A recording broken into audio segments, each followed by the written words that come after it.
वाराणसी में नरेंद्र मोदी के खिलाफ मुख्तार अंसारी ने चुनाव मैदान से हटने का ऐलान किया। अब मोदी को घेरने के लिए बाकी राजनीतिक दलों के बीच घमासान मच गया है। पिछले चुनाव में दूसरे नंबर पर रहे मुख्तार के वोट बैंक को राजनीतिक दल अपने पाले में करना चाहते हैं। मुख्तार से समर्थन लेने की सबसे ज्यादा जल्दी केजरीवाल को लगती है, तभी तो उन्होंने कह दिया कि मोदी और राहुल के खिलाफ वो किसी का भी समर्थन ले सकते हैं। हालांकि उनकी पार्टी में ही इस मामले में मतभेद सामने आ गए हैं।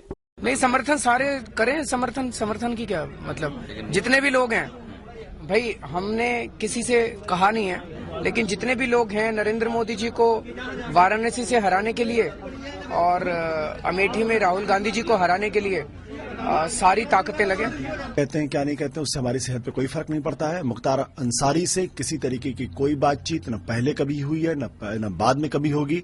हमारा अपना एजेंडा है और हमारा एजेंडा है नरेंद्र मोदी को किसी भी हालत में हराना। हम नरेंद्र मोदी को हराएंगे और इसके लिए अरविंद केजरीवाल वहां बाकायदा 1 महीने कैंप करेंगे। हमारी पूरी टीम वहां जाएगी और आप देखिएगा किस तरीके का नतीजा वहां से आता है। वाराणसी से कौमी एकता दल के बाहुबली विधायक मुख्तार अंसारी ने कल ही चुनाव से खुद को अलग करने का ऐलान करते हुए कहा था, वोटों का बंटवारा रोकने के लिए वो चुनाव नहीं लड़ेंगे। मुख्तार के हटने के बाद कांग्रेस केजरीवाल से भी मैदान से हटने पर विचार करने को कह रही है। कांग्रेस महासचिव दिग्विजय सिंह ने ट्विटर पर लिखा, जिस तरह मुख्तार अंसारी ने वाराणसी से चुनाव न लड़ने का फैसला किया है, क्या उसी प्रकार केजरीवाल भी सांप्रदायिक मोदी को हराने के लिए कृपया मैदान से हट जाने पर विचार करेंगे।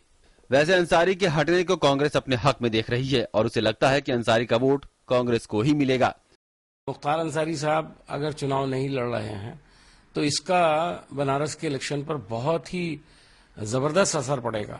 अब देखना यह है कि उनका झुकाव किस तरफ होता है और मैं समझता हूं कि कांग्रेस पार्टी को इसका लाभ मिलने वाला है। हालांकि कांग्रेस प्रत्याशी अजय राय का अंसारी से 36 का आंकड़ा है।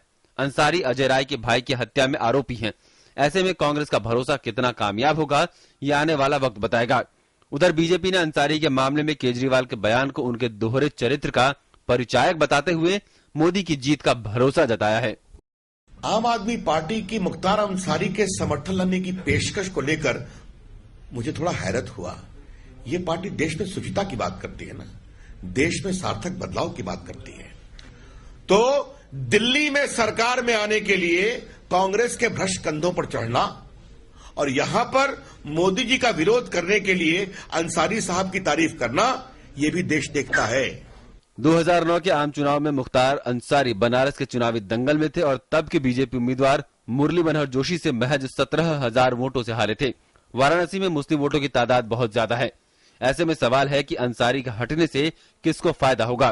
केजरीवाल का बनारस में अपना कोई खास आधार नहीं है। ऐसे में अगर अंसारी उन्हें अपना समर्थन देते हैं तो बनारस के मुसलमानों के निर्णायक वोटों से वो सीधी लड़ाई में आ सकते हैं।